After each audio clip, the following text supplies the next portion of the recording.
This is Radio 4, and now we join Susan Marling and the Sherlock Holmes Society of London as they celebrate Centenary, my dear Watson.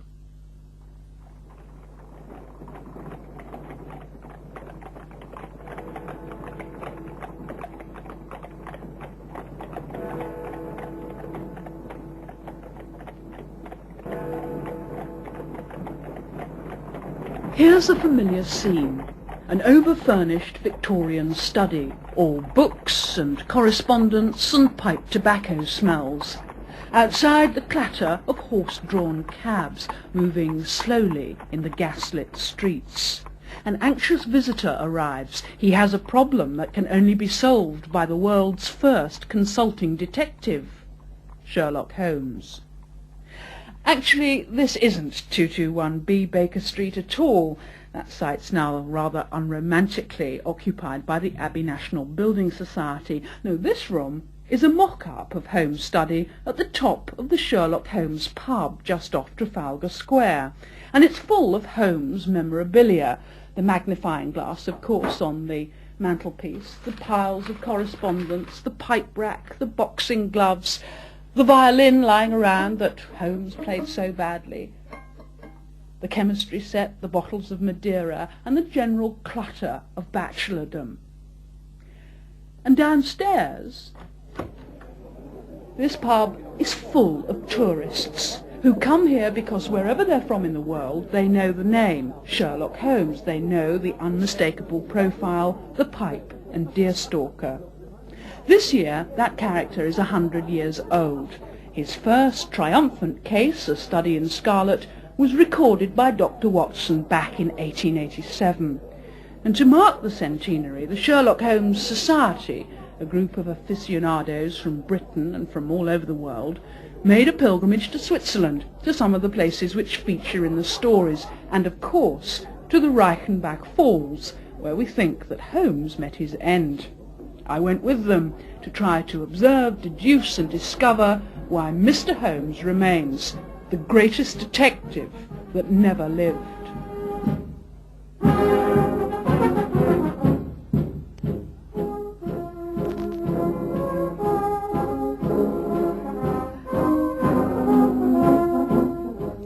The first thing I must tell you about this centenary tour of Switzerland is that all 70 travelling members of the Sherlock Holmes Society are in full Victorian costume, down to the last stud and whalebone, and each one of them, like a moving illustration, now represents a character from one of Conan Doyle's stories. It has that delightful touch of useless eccentricity about it, and of course it's got such a delightful sense of humour, provided you appear to play it perfectly straight. You must believe in the dogma of the absolute reality. Among the crowd at the first of many parades, Holmes and Watson and Moriarty are easy to recognise, but there's a cardinal here, the Duchess of Holderness, a clutch of Victorian policemen, a canary trainer, and an evil villain posing as a reverend gentleman. I am wearing a top hat with Doctor of Divinity's strings attached. I am then wearing a clerical tailcoat, a short archdeacon's cassock, black silk knee breeches and gaiters. The British, we know, are fond of dressing up, but there are Japanese Sherlockians here, Americans from that most exclusive club, the Baker Street Irregulars. There are 2 people from Sweden who are on honeymoon. Holmes' influence stretches like a speckled band around the world. What's the appeal? T.S. Eliot, we know, used to read the stories aloud to his wife while she darned his socks. Everybody's read them. I began as a schoolboy, really. I had all the stories by the time I was 14, and I'd read them 2 or 3 times, I should think, by then. And so it goes on. I read stories in the very best way one should do this. That's to say, in the pages of the original Strand Magazine. Well, my mother had the well-known blue and gold bound volumes of the early Strand, and that is how I read Holmes for the first time, with the benefit of the original Paget illustrations, of course. The canon, Holmes speak for the complete stories, is on everyone's lips in quotation and reference. I mean, these people know page numbers. It's a massive in-joke where singing Tiger Rag reminds everyone of tiger hunter Sebastian Moran, minorly mentioned in just one story.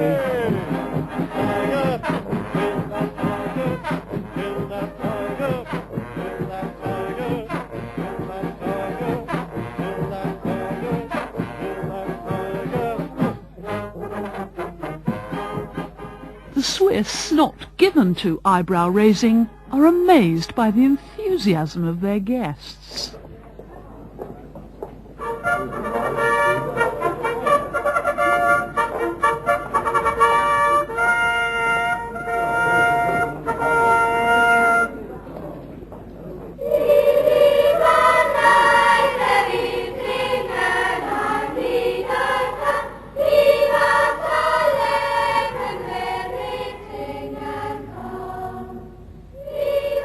It's really delightful to see you around, and I wish everybody would be dressed like that. It would be much more fun. It's absolutely marvelous. The costumes, everything, the ladies, they look so real. Actually, they step out of a novel. I think I read them in German and in English, the stories of Sherlock Holmes, and of course, for modern standards, we have to laugh about it. Reichenbach Falls, I suppose every child knows that. The Moriarty and Sherlock Holmes died there. I think he had a resurrection, wasn't he?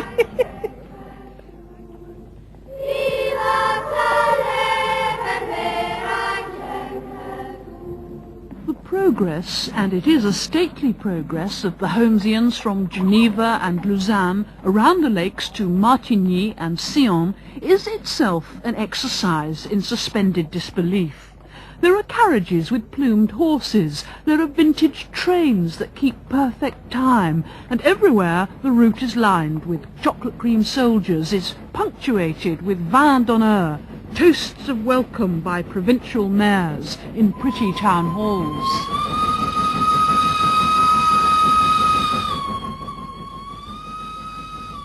In the evening, long dinners are interrupted by absurd reenactments of the stories. In Montreux, that notorious conman Holy Peters introduces himself to Lady Frances Carfax with evil intent. Very important to know. The kingdom of the Midianites was lasted... Intrude a moment. Madam, a word with you, sir. You step this way. Do excuse me, madam. Mr. Holmes, that is Dr. Schlesinger, a fellow scholar of yours. You haven't asked my permission to take him from my company. Only to be foiled by Holmes and Moriarty. I am. My name is Dr. Schlesinger. Cant all you like, Peters. You are who I say you are. And I must warn you not to trifle with that lady in any way. I hope you will forgive me, gentlemen, but I couldn't help overhearing your respective contretemps with the man Holmes. I take it, by the way, you know who I am. Certainly, Professor Moriarty. Splendid, splendid. I have been following your careers with considerable interest for some time now. Most promising, if I may say so. Most promising careers. Thank you, Professor. If only you could curb your overacting, sir, you would be splendid.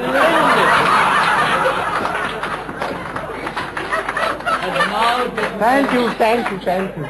I would regard it as a great service if you would assist me in a small matter in which I was involved but yesterday. This is the original of the Anglo-Swiss Naval Treaty.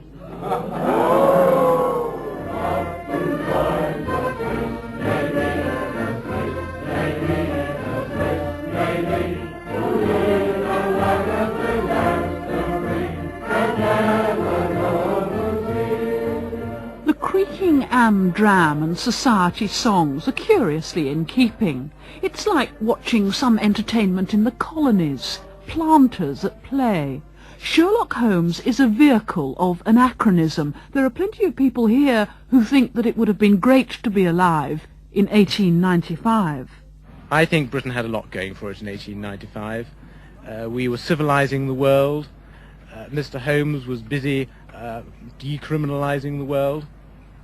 There were hansom cabs in London, none of this sodium lighting, proper gas lights, cobblestones so that vehicles couldn't travel too fast. I think there was a lot to be said for London in those days.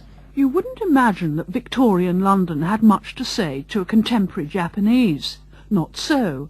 Professor Kobayashi, founder of the Tokyo Sherlockians, says modern Japan modelled itself on 19th century Britain, which is still potent in the culture. It was 1867 revolution occurred. Before that time, we have a classical culture, but after the revolution, Japan imported British culture, because at that time Great Britain was the first country in the world. At that time, of course, it was a Victorian era. Therefore, roots of modern Japanese culture was Victorian culture. So modern Japanese people can actually think that reading about Victorian history in London in particular is in some way looking back to their own roots? Yes, I think so. And most of the Japanese people wish to visit Baker Street, because almost all Japanese people read Sherlock Holmes' story. My first trip to London, I went alone, and I stood on Tower Bridge at midnight, just absorbing the feeling, the dampness, the darkness, and letting it absorb like a sponge and enjoying it all by myself. You get the feeling and the dampness all creep into your inner mind and soul. It's very effective. You certainly couldn't do that in New York or Chicago. The mystique isn't there. The oldness of the buildings, the actual ground that Sherlock had trod isn't there. It's in London, ancient London, Victorian London. This almost tangible sense of place is odd, because as crime writer P.D. James observes, Conan Doyle didn't labour over the details of setting. He doesn't give us long descriptions. Much of this sense of place comes from ourselves, really. We contribute it to the stories. We contribute a picture of Victorian London, which may already to an extent be there. But it seems to us really that the sounds, the sights, even the smell of London seems to rise from the page. And what, of course, he does, and I think this is tremendously important and has had an effect on crime writing generally, he is able to create a sense of evil, a very powerful and frightening sense of evil. And not only in London. For example, in The Hound of the Baskervilles, the use made of the moor. And in that book we do get rather more description. As we approach the moor, there is this heavy sense of evil. And in the house itself. And he knew, too, how to use setting for contrast. In fact, in one of the books, The Copper Beeches, he says to Watson, "It is my belief, Watson, founded upon experience, that the lowest and vilest alleys in London do not present a more dreadful record of sin than does the smiling and beautiful countryside." And in detective writing, this is one of the uses of place, not only to enhance an atmosphere of menace and horror and foreboding, but to use the contrast between beauty and normality and the terrible evil that lurks underneath. And of course he does that wonderfully well. There's not really much detail about costume in the books either, but that doesn't worry the Sherlock Holmes Society, who've packed trunks of historically accurate tulle and lace, taffeta and muslin, each outfit tailored to the chosen character. I don't really know very much about me. My husband was kicked to death by the horse, which they thought originally was a murder, but he was a trainer of horses, and he was slightly shady because he'd got his lady friend in the town who he kept in extravagant dresses and millinery. So I don't suppose I was neglected to that extent, but I obviously wasn't rich, I was country. As an accomplished sempstress, wouldn't you have preferred to have been the other woman? Oh no, I don't think so, because I don't think I could have lived up to that. No, I chose somebody that I felt I could be. My age, possibly my standard of living, and the sort of clothes I myself would wear, and my Mrs. Straker also could wear. Look at his gorgeous. Oh, look at that. Aren't they exciting? I haven't been able to use these. Is there any line that you draw beyond which authenticity really doesn't matter? I mean, are you wearing authentic underwear, for example? On the whole, not. This is a camisole, which does up down the front, and it has broderie anglais let in. And I've worn that several times, And- and you can see I have. That needs and it- washing and starching and ironing. But it does make a good cover-up under a thin muslin blouse, when you didn't wear a bra in those days, and therefore you had something fairly firm that held you in under your transparent. The seams are very fine. This is a French seam, this one. I thought it was a run and fill, but it's not. And I think I find the tacking still there. Oh, now what's this? Well, this is the white dress that, you make the grand gesture and you wear it in the mud. But look how filthy it is. That would need washing and The grand starching. gesture. Tell me. Well, instead of saying, oh dear, it's muddy, and lifting your skirt, you just walk regardless through the mud, over the gravel, whatever, doing whatever damage is necessary, because you're not going to do it again. Your maid is going to take it and wash it and starch it. Little pearl buttons on the back of that are magnificent. They're terrible to do up, but they are lovely. That's the most magnificent sleeve. This is the authentic pair of drawers. Would we have called them drawers? Yes, I think they would have been called drawers, yes. Because you drew them on. And they haven't got any elastic. You've tied them on, so that you ran the risk of losing them, I think. But look how they sort of flange out into little pretties. I mean, they are quite sexy, really, aren't they? Does it make you feel quite different wearing these clothes? Yes, I think quite different, yes. You become another person and you take much more care of how you're appearing. You think, I won't move too abruptly because that's not going to work with this skirt. And you're a bit more careful because it's a material that's not going to give to you. Look at that, that's not going to give. If anything gives, it's going to be those beautiful tucks. And the other thing is, of course, the men behave as Victorians too. And this makes a lot of difference because they hand one on and off the train, doors are opened. They become Victorian gentlemen too, I think even more than we become Victorian ladies. The Sherlock Holmes stories, in a way, don't serve you particularly well, do they, in this respect? That there isn't an enormous amount of detail, really, about clothing. I think they do serve us rather well because we have to use our own imaginations. I think if there was a lot of description of women's clothes, we'd got to wear that red and white banded, whatever he described. Whereas we don't. We can do it our own way, and you can go back to the real sources. His probably wouldn't have been a very good source anyway. After all, he wasn't a fashion expert. The men do behave more formally in their frock coats and tweeds, and they are just as animated about sartorial styles.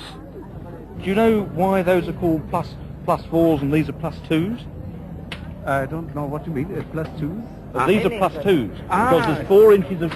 There's the knee and 4 inches there, but there's only the knee and 2 inches here. I see. This coat must be about 70, 80 years. In London, it's easy to get something like that. Yes. Expensive, though.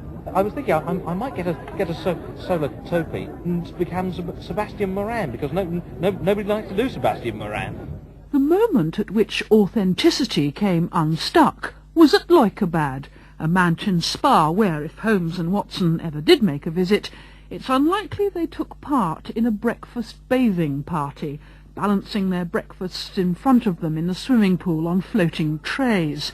And mop caps, I think not. Of all the things I've done in my life, this one really just about has to take the biscuit. Here we are in the thermal baths at Reichenbach. Looking out of the window, it's snowing like old Billio. Inside the pool area here, there are about 70 people dressed in Victorian bathing costumes, blue and white stripes, red and white stripes, purple and black stripes, ladies in bathing caps, all jumping around, screaming and shrieking with laughter as though they're aged about 3. And some of them have now got their breakfast on floating wooden trays. And I would say, despite all the pandemonium, generally all's well. What are you wearing yourself, from head to toe, as it were? Well, from toe up to knee I'm wearing nothing at all, except what God gave me. From knee up to waist, I'm wearing a very beautiful pair of pantaloons, blue and white, red and white stripes, I should say. From waist up to head, I am wearing a very fashionable late Victorian bathing top, and of course clerical collar and stock. On my head, I am wearing a hat that I was fortunate enough to receive at the hands of the Chief Lama himself when visiting Lhasa with Mr. Holmes. Who do you think's got a rather splendid bathing costume? Well, I think Patsy looks marvellous with her tiara. I think Moriarty looks pretty good in his black, with a Sherlock Holmes picture on the front of him, a horrible caricature of him. Is there any kind of Sherlockian evidence at all to suggest that a bathing party is authentic? There's nothing to suggest that it's not authentic. As it could be never proved he did it, it could never be proved he didn't. And on that basis he did anything and everything.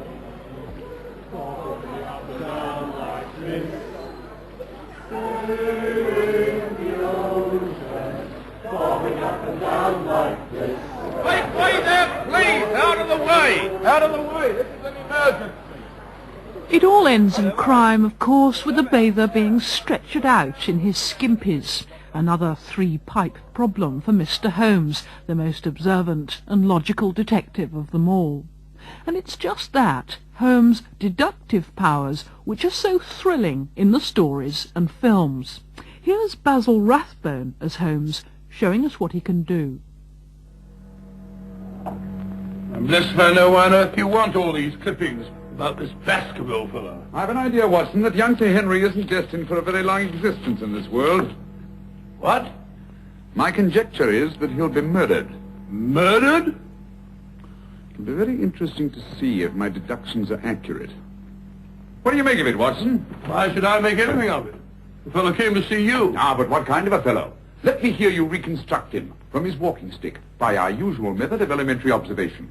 Well, I should say that Dr. Mortimer is a successful man, well esteemed. Good, excellent. I should say that he does a great deal of his visiting on foot, because the Iron Ferrule is worn down. Perfectly sound. Now, let's have a look at this inscription. From his friends of the CCH. CCH. I should say that's the something or other hunt. Really, Watson, you've excelled yourself.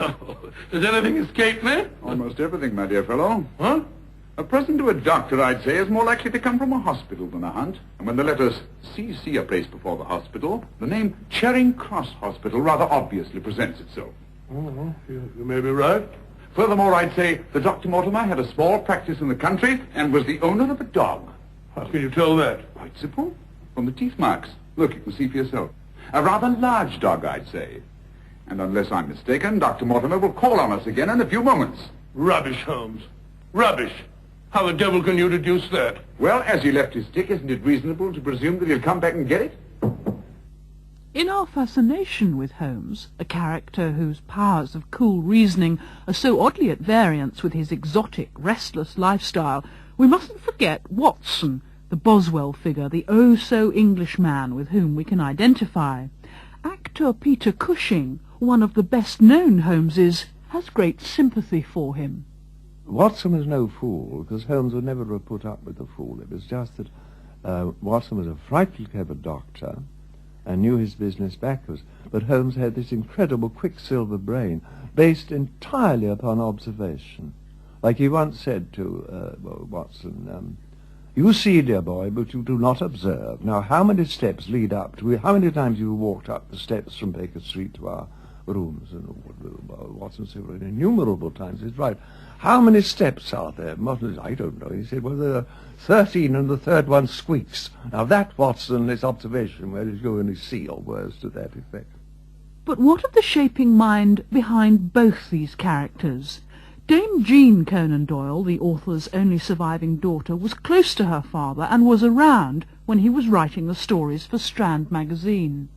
He was influenced very much in his choice of writing about detectives, detective stories, by having read Edgar Allan Poe, and he admired his stories very much. And he also admired Gaboriau, a French author who wrote detective stories. And when he was a young doctor at Portsmouth, he had already written many short stories, rather exciting ones usually, but not detective stories. But he realized that if he was to get anywhere, he should write a book, and that detection seemed a good field to start on. And he then thought back to his days at Edinburgh University and of the Dr. Joseph Bell, who he studied under, and he remembered that Bell had these wonderful powers of deduction, that a patient would come in and he would look at this man, and his powers of observation were such that he could usually guess the man's profession and where he came from and so on. And my father thought, well, that was an ideal quality for a man to have who was a detective, and that it was more important that the detective should study facts and come to right conclusions than should be rushing around the country. Was there anything of Watson in your father? Oh, yes, there was a bit of him in all his characters, I think. Watson, of course, was so loyal and brave, and he said that he was a man who was an educated, active man, and my father was extremely active. Watson was never meant to be a fool. He was always meant to be the man in the street, and my father had a very great respect for the man in the street and his common sense. But of course he was a foil for Holmes. And my father had a little bit of Holmes in him, in that he also was fighting for justice, and sometimes Holmes played the part of the judge, and perhaps when somebody was guilty of something, Holmes let him off. That's the sort of thing my father would have done in real life. When you were young, did your father read you stories that he'd written? Oh, yes, he did. Yes. The most interesting for us was when he read the stories which are in the casebook of Sherlock Holmes, because then we were old enough to be consulted. What sort of comments were you called on to make? How shall this finish? Oh, no. If Holmes used a word which seemed to us incongruous, that Holmes wouldn't have used that particular word, that sort of thing, one got to know the feel of Holmes very much, what was in the tradition of previous stories. And therefore I now find it very worrying when I read pastiches and Holmes is using language which he would never have used. Certainly the bastardized versions of the stories have come thick and fast in recent years. We've seen The Young Sherlock Holmes in New York, The Adventures of Sherlock Holmes' Smarter Brother, a porno Holmes, The Cartoon Adventures of the Detective as a Mouse, and this. Who on earth can that be? I'd say it was a middle-aged doctor, hailing from Dartmoor.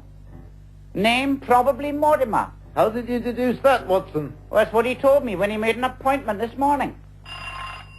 And if I'm not mistaken, that's him again. Watson, I'm exhausted from all these cases. Look, I'll see him, but I make no guarantees. All right, then. All right. Dr. Watson. Yes, indeed. Yes. Go right through. Holmes, this is Dr. Mortimer. Dr. Mortimer, this is Sherlock Holmes. Please don't get up, Mr. Holmes. I've no intention of doing so. May I tell you, Mr. Holmes, how much I've admired you over the years? Well, naturally, Dr. Mortimer, but please get on with it. Let me explain, first of all, that I am the executor of the Baskerville estate, valued at over £1 million. I read about Sir Charles's death in the Times. Natural causes, was it not? Well, that was for the public, but it is in my opinion that Sir Charles was murdered. Murder by supernatural means. Why, dear fellow, we are living in the 20th century, aren't we? Peter Cook and Dudley Moore in a much vilified production of The Hand of the Baskervilles. In the version of that film which starred Peter Cushing, it was the Hound itself which threatened to tip melodrama into mayhem. It's a most wonderful description by Conan Doyle, said through the voice of Dr. Watson, of their first sight of the hound. And that description is enough to turn a special effects gentleman grey overnight, because it's almost impossible. The size of the animal, and it's glistening, and everything's happening. I mean, it's almost impossible.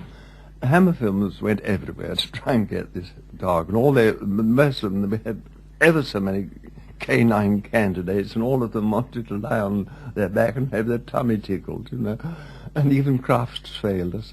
So in the end, they decided, now, to get the size, we will get 3 boys, relative in size to Christopher Lee, who played Sir Henry Baskerville, Andre Morel, who played Dr. Watson, and myself.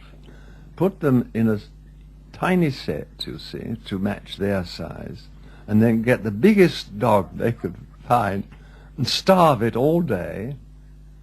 And then when the time came for the take, they'd throw a bone into the middle of this bit of Dartmoor, and the hound would leap in, you see. And they thought, well, they'd get the effect of the size of this huge animal, and these poor tiny Peter Cushings, Andre Morels and Fusiliers, which they did. It took about 4 days to do, which gave us all a rest. And we all went to see the rushes.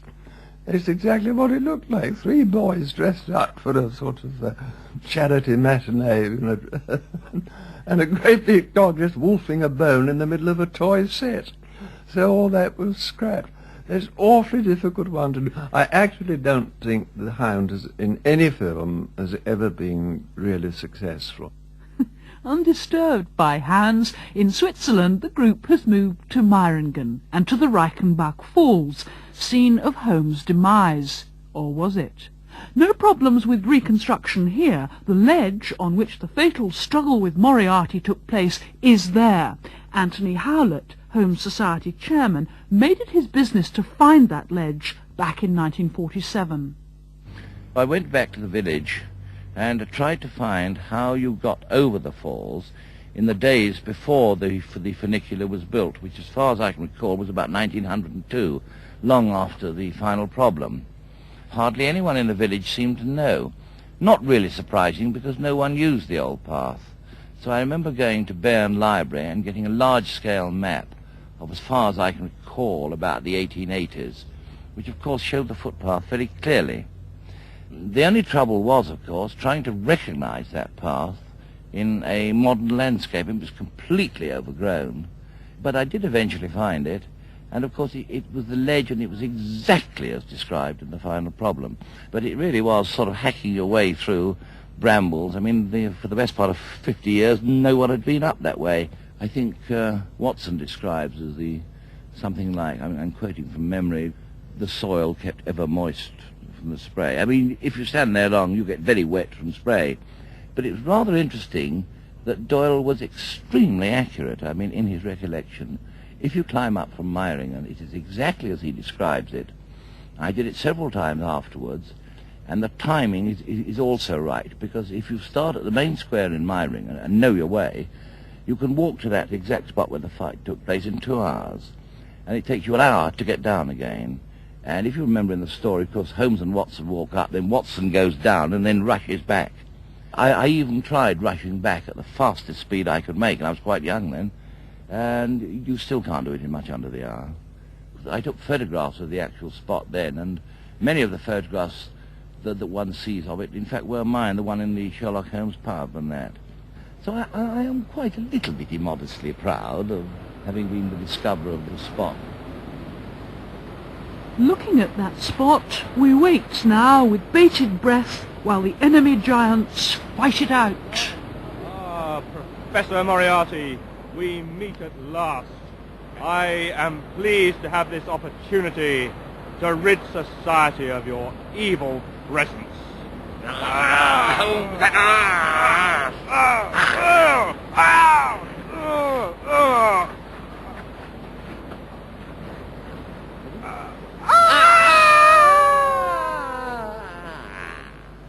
Perhaps some events are better in print, after all. Dear Watson's quite overcome by the turn of events. Thrilled, I'm a little boy. It's wonderful. It's silly, isn't it? It's Victorian potboilers, and yet it's so vivid. I think that's really one of the things that appeals to me about the stories, their strong sense of place. And this is such a romantic setting for a tragedy on the grand scale, because that's really what it is. You know, I mean, Watson returns to England, a broken man, feeling even more strongly the sense of loneliness, the sense of life not having any particular meaning that we find for him when we first meet him. He's in exactly the same position. He's leading a comfortless, meaningless existence. And here he is again. He's confronted with this shattering tragedy. I think he was quite a lonely man, like Holmes. I don't think he had many friends. And the one man that's meant everything to him in his life is gone after a mere 10 years or so of acquaintance. That's all. It's absolutely tragic. And both of them are only the same age as Phil and I are now. It really brings a tear to the eye. I know it's silly, isn't it? But that's the magic of the stories. Now, last time we were here, half a dozen of us walked up the other side of the gorge, through the meadows, and up to that ledge. So we know exactly what it's like, and it's precisely as Watson describes. It was a dull day when we went up there, and we were saturated. It was as if we were in a fine rain, and the ground is soft, it's muddy. Watson says a bird could leave its footprint on it, and it's all there. You can see the whole thing. The only difference is that there's a rail now, but it's a totally inadequate rail, and we kept well back to the rock. It was slippery and dangerous, but nothing would have kept us away, nothing. And there's a little cartoon. I can't remember where it was published, but it was published at about the time, and it's captioned Life's Worst Moment. And it's a little boy sitting up in bed, reading a copy of Strand Magazine, and he's practically at the last page, and the expression of blank despair on his face. I mean, that's all they needed to say. Everybody knew what it meant. It was absolutely tragic. Holmes had gone. Holmes had gone, and that was it. Yes.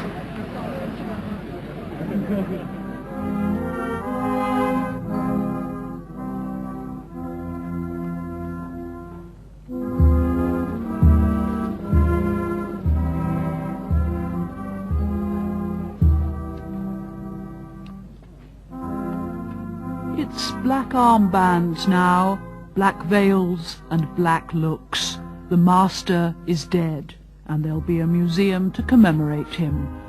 But just when everything looks over, Mr. Sherlock Holmes reappears, parachuting in, still wearing an expression of haughty confidence. Dame Jean looks frankly astounded. I hadn't seen the Sherlock Holmes Society of London on any of their overseas trips before, and I must say it was very enjoyable to see people from all over the world, Japanese, Italians, Canadians, Americans, and all enjoying themselves so much, drawn together by their appreciation of Holmes and Watson.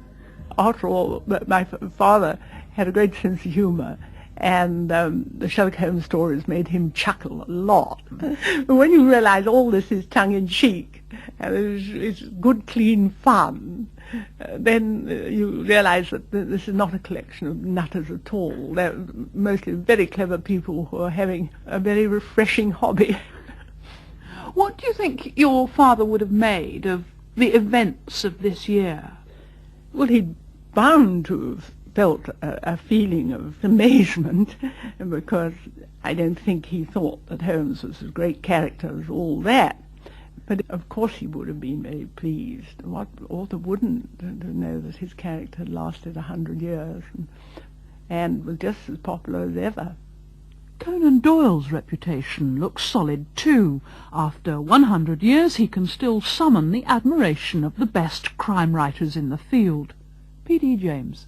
There are two kinds, you know, of crime novel plots. There's the plot which does hope to be realistic, the treatment of crime as if it were a crime in real life, or a credible plot, credible characters. And then there is the ingenious puzzle. One thinks they're of Agatha Christie. And these stories are in the category of the ingenious puzzle, which means that the plots aren't always credible if we think of them as it were in cold blood. I mean, For example, if we think of the Hound of the Baskervilles, if you really wanted to get rid of a baron, do you need to paint a large dog with phosphorus, keep him on the moor and frighten the man to death, or try to drive him into the bog? Why not just, bribe one of the villains in London to push him into a bog? There are easier ways of getting rid of him. And in The Speckled Band, which is a wonderful story, and this is one in which we get the sense of evil, very powerfully, we have Dr. Grimesby Roylott. What a wonderful name. Well, if he wants to get rid of his stepdaughter, he's a doctor. He doesn't really need to train a poisonous snake to wriggle down a bell rope. But they are wonderful stories. He was a marvellous storyteller. Doyle had a little bit of doggerel verse, he once said, which to me explains it very well. If I can remember it, it was something like, I have wrought my simple plan. If I give 1 hour of joy to the boy who is half a man, to the man who is half a boy. And that's really a lot of what the appeal is. No, let's not be too pompous and call them great literature, but by gosh, they're very good stories. Centenary, My Dear Watson, was presented by Susan Marling and produced by Helen Robson.